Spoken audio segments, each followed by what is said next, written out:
Hi, I'm Porschia Parker of the Millennial Performance Institute, and I just exposed my business on BizLink's TV network.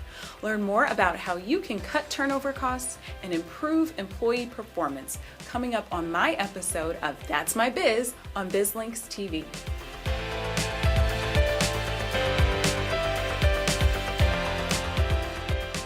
Everyone's talking about millennials these days because millennials are now the predominant group in the workforce, and they became the predominant group 2 years ago.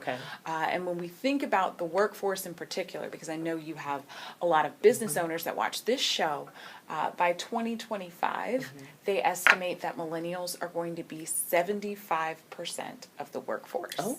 And so we're talking about your employees, your executives of today and tomorrow.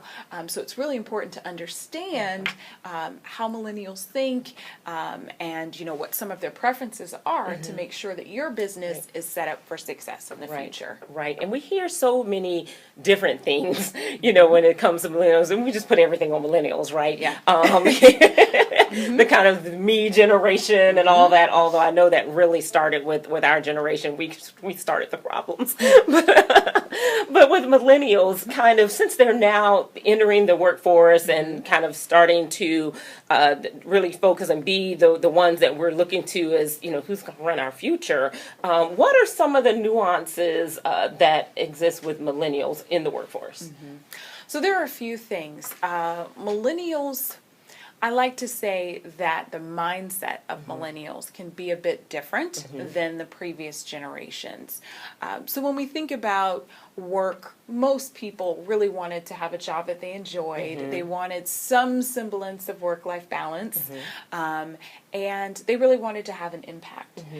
But when it comes to millennials, they're not as trusting in companies and organizations because of the different things that they've witnessed. So we're talking about corporate kind of corruption scandals like the Enron scandal and those different things that we saw in the recession.